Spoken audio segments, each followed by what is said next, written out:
This morning, I am going to preach us. It's a common scripture that everyone preaches on for Mother's Day from the book of Judges. I knew that you all thought today we're going to come to church and we're going to read something from the book of Judges. When was the last time any of you read the book of Judges? Some of you are like, I didn't even know there was a book called the book of Judges. What? I went through it a couple years ago. Right now I'm actually in the Gospels, so I'm in the New Testament in my personal time. But God gives us really rich things in the Old and New Testaments. And so we come to the book of Judges, and Judges is a book that takes place between the death of Joshua. Remember how Joshua brought them into the promised land? And before their first king, remember when Israel begged God for a king, King Saul. So there's this period of time in between where God raises up men and women who are judges. And the judges have several roles. I'll tell you about them in a minute. And God has raised up a woman judge named Deborah. And so this is where we're going to find ourselves in the book of Judges. You guys remember the crazy cycle that Israel's always on, right? Israel follows God. Israel is obedient to God. Israel experiences peace. Is this all familiar? I've preached this 100 times. Then Israel disobeys God. They start following other gods, and chaos erupts. Right now there's an army who comes in and takes over. Now they're being ruled by another nation. They go through this for a period of time, and then Israel gets on his knees and pleads with God to please help them. And we say, wow, Israel's so dumb in the Old Testament. But don't we do this in our lives? Right? How many times have we been going along, we're following God, and boom, next thing we know, we're not doing anything God has told us to do, and we're like, oh, why haven't they learned their lesson? And then we find ourselves pleading with God, oh, God, please save me from this mess that I created. Right? So this is where we find ourselves in Judges 4. Judges 4 tells us the story of 5 people, 3 men and 2 women. 4 of the 5 people have kind of important titles. They're important people. One of the people is a lesser known character who has what we call a lesser title. I put that in quotes because it's not. And yet, at the very end of this chapter, you will find that the lesser than is the hero in the story. So let's go to Judges 4.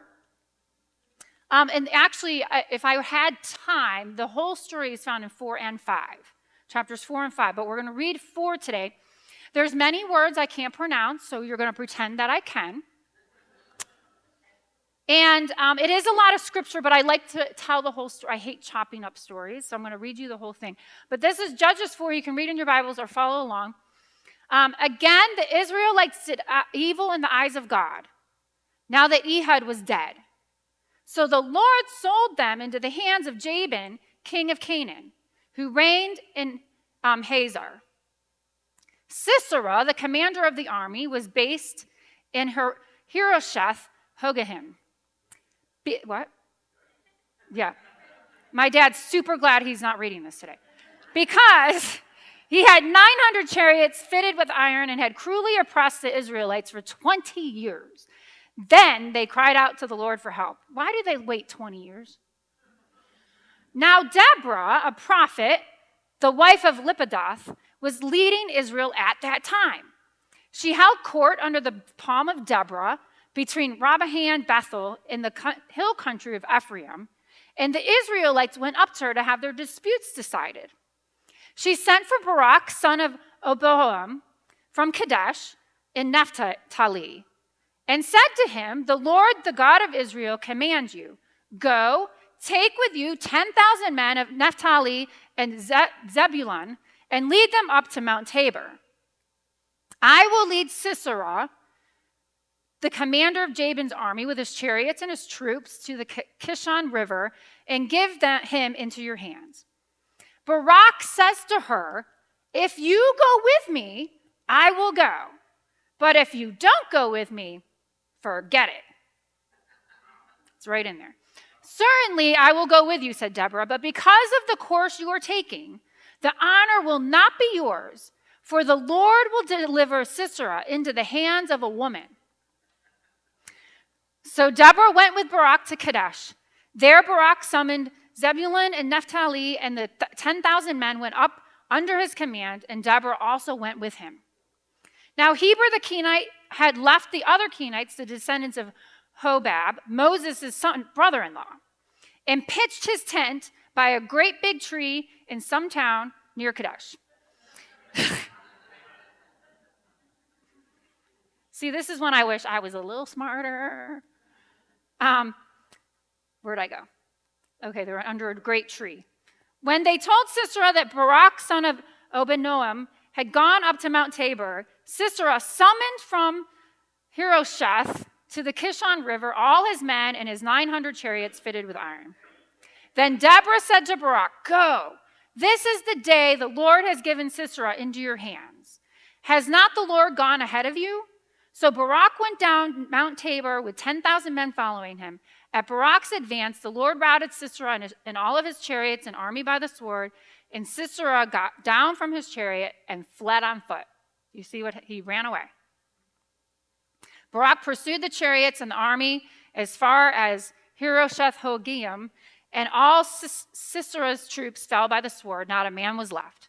Sisera, meanwhile, fled on foot to the tent of Jael, the wife of Heber the Kenite, because there was an alliance between Jabin, king of Hazor, and the family of Heber the Kenite.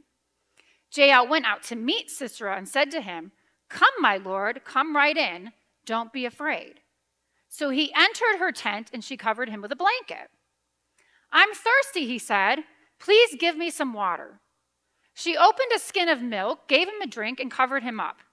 Stand in the doorway of the tent, he told her. If someone comes by and asks you, is anyone in there? Say no.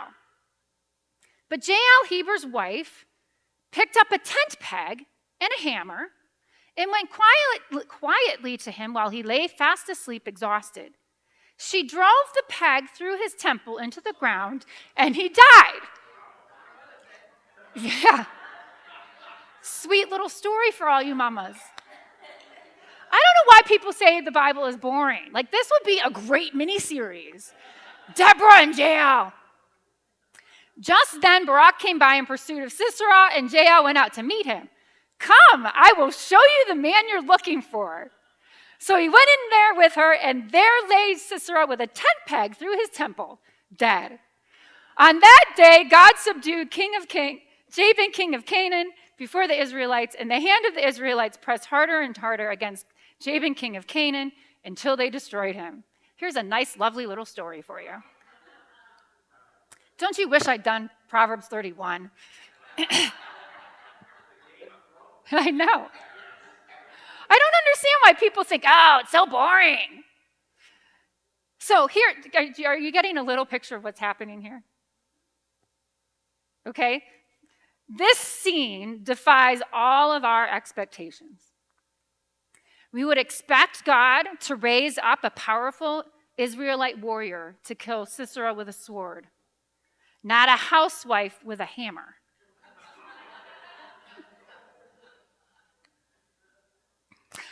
Even when Deborah tells Barak that he would fall by the hands of a woman, didn't your mind immediately go, well, the credit's going to go to Deborah? Not some obscure Kenite woman. So let's talk about the 5 characters quickly here. There's 5 characters in this story. The first one, of course, is Deborah. Deborah has 3 roles. She actually has some titles. She has a couple more. We know she's a wife. They call her the mother of Israel. We don't know if she had biological children or if she's just the mother of the nation. We see that in Judges 5.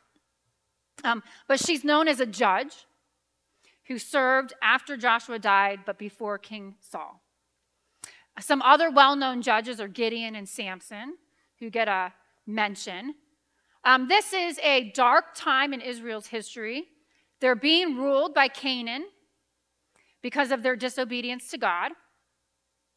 Because Canaan has come in and taken over once again, now they are starting to live like the Canaanites instead of living for God.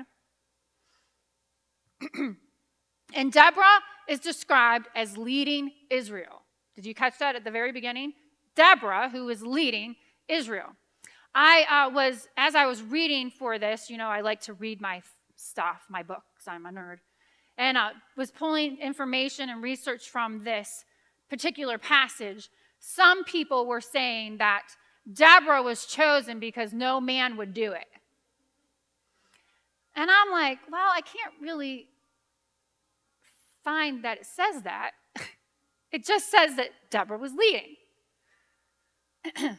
Someone's getting a call. Deborah was leading because God chose Deborah. So God chose Deborah to lead. She's described as leading. And I think she's the only female judge that we see.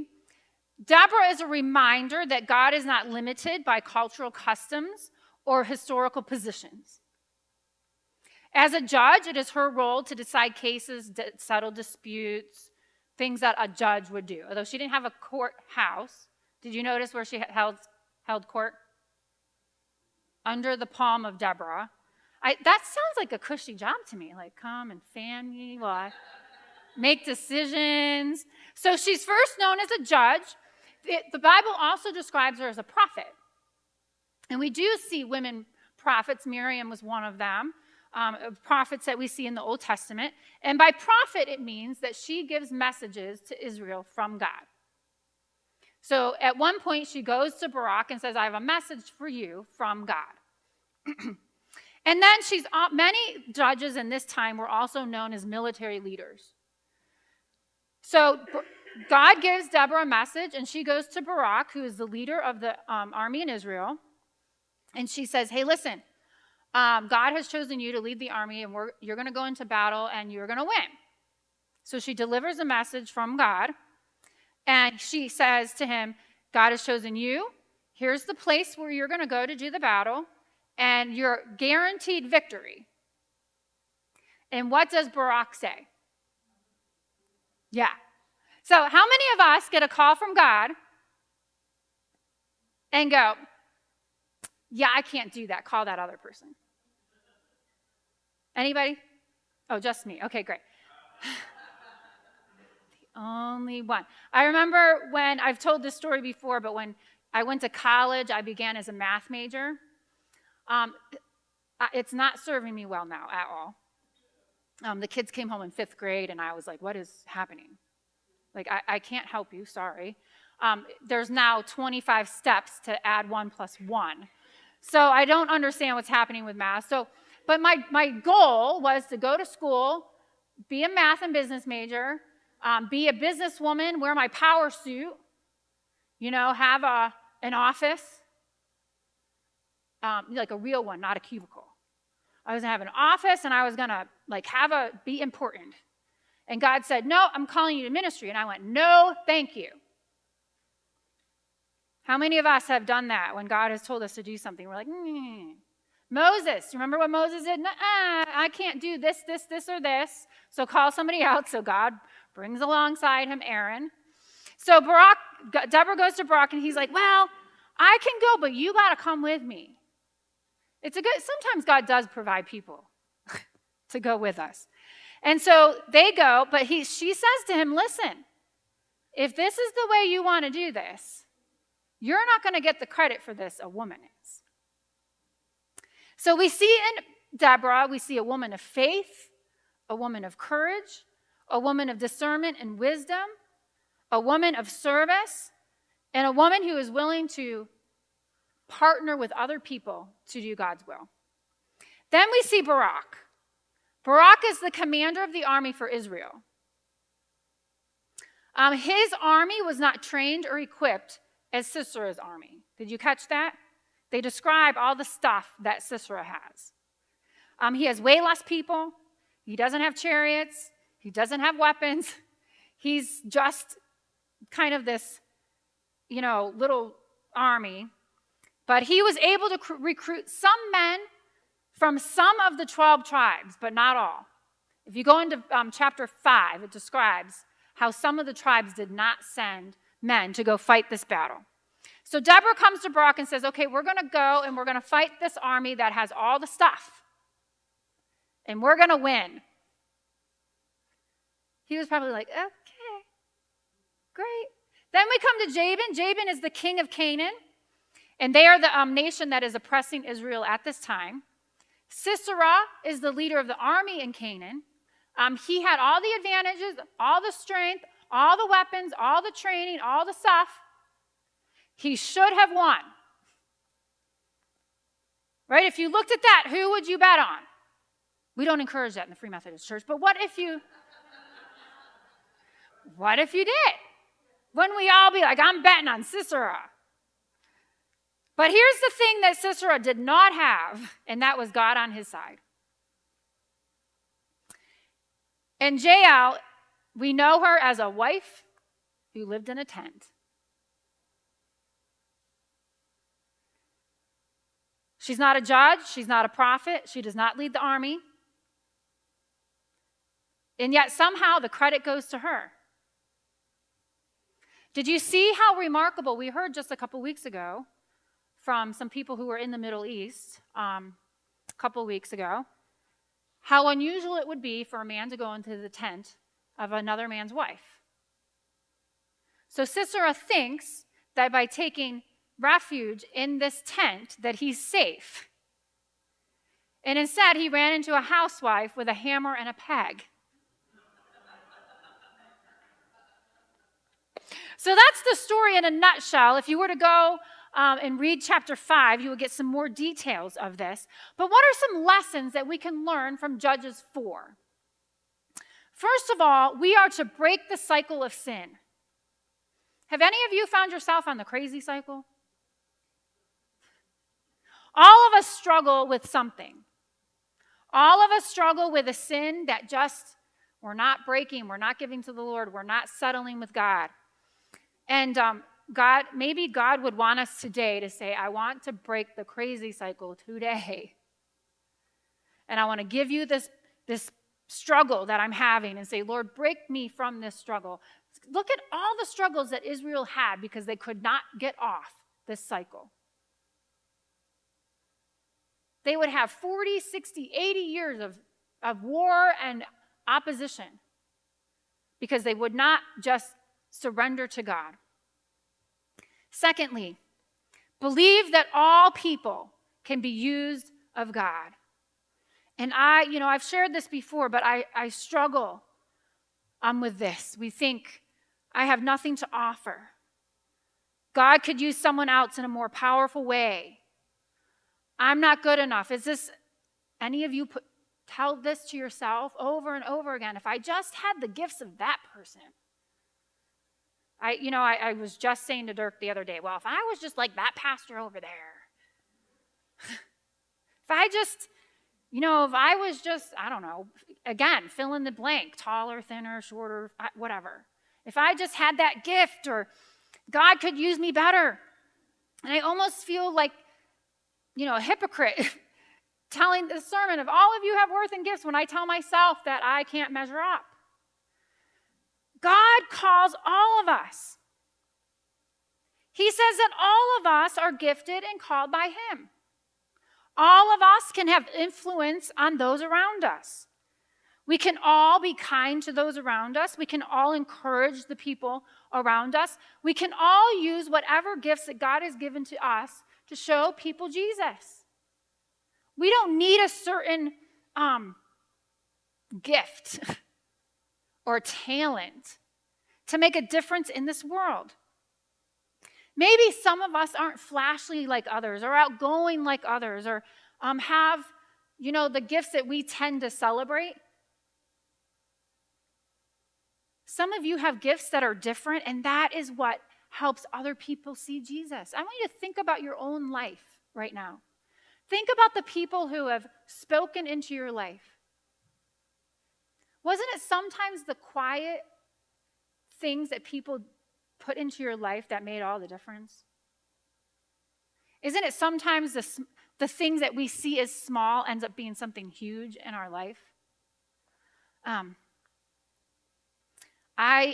Sometimes there's people that do things behind the scenes that make a big difference in our life. I have a bulletin board in my office, and I keep little things that people send me to encourage me on that bulletin board. Many of you have taken time to just write me a little note or a card or something to just encourage me.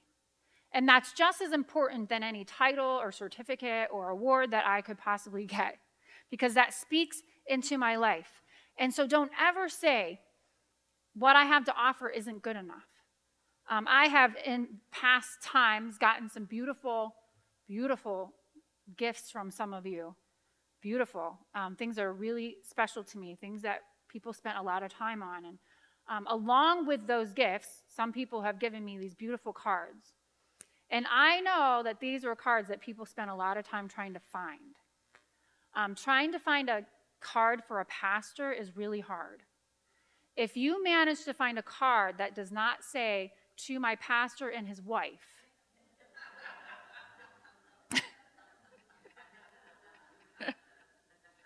I know that you have gone out of your way to encourage me. And these are things you might think, oh, it's just a card or it's just this or just that. But you make a huge difference in somebody's life.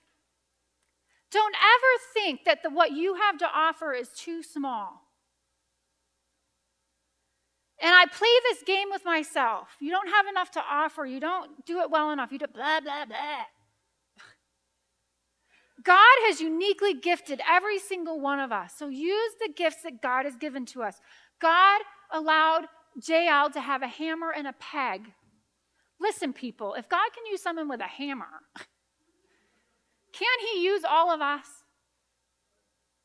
Deborah is quite a figure.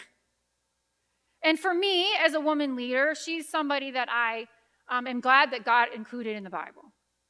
But he also included this other lesser-known person, JL, to show us that God uses all kinds of people.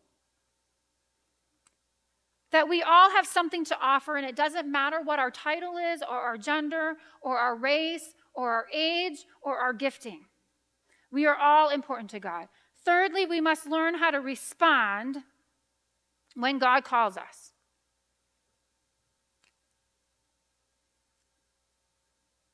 Right? Don't be like me. He goes, mm-mm. I fight with God every time he calls me to do something. And I give all the excuses.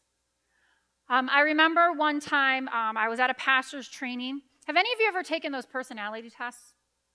Like DISC? Do you know what I'm talking about? Those tests? Now, they say you can't fail them, but I did. I kid you not. They say your personality is just your personality. You can't fail this test.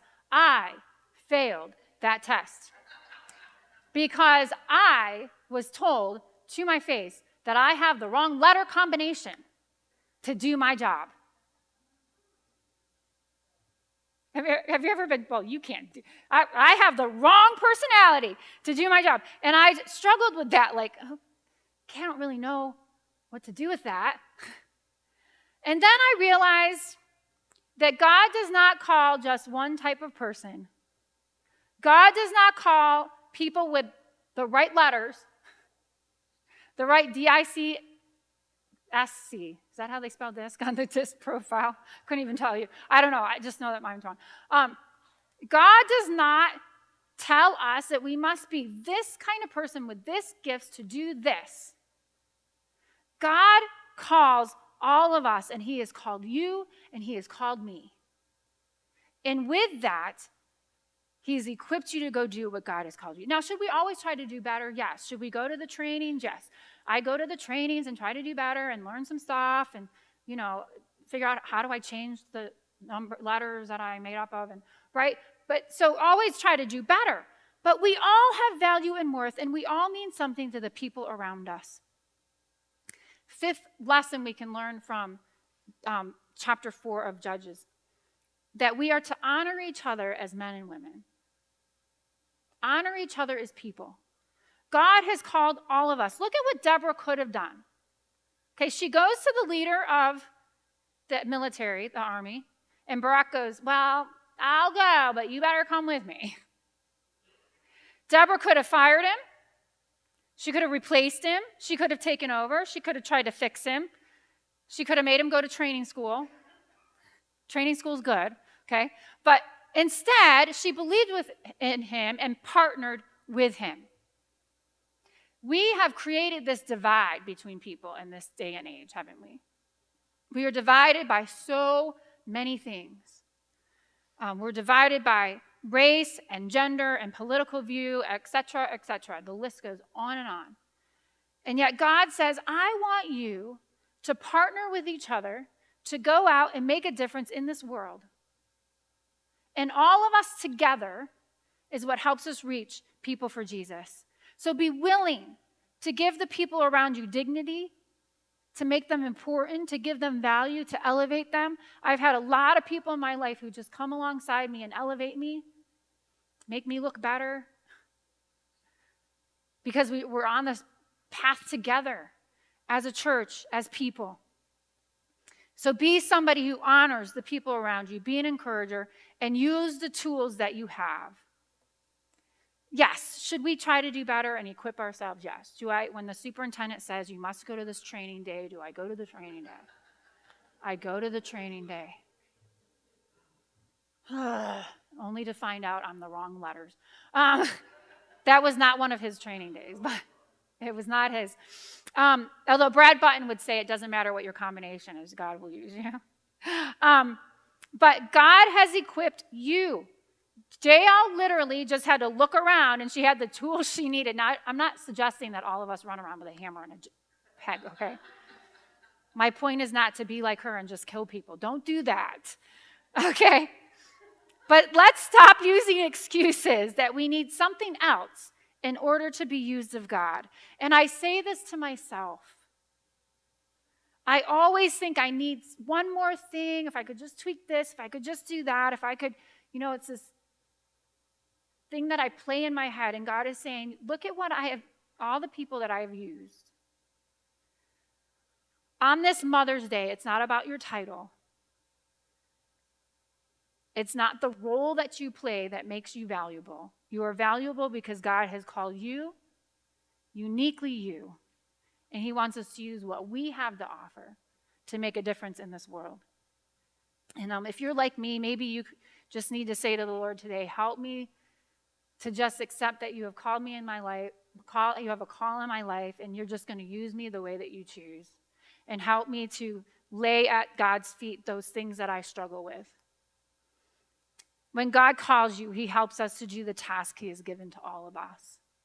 And we all have value and worth. And I hope that nobody goes home today and says, well, if I just had that thing, then it would make me a better person for God. Let's be like Deborah. Let's be like JL, sort of. Let's be like all the other people God has called and not give excuses anymore, but say, God, I'm just going to accept that my value is in you and you alone.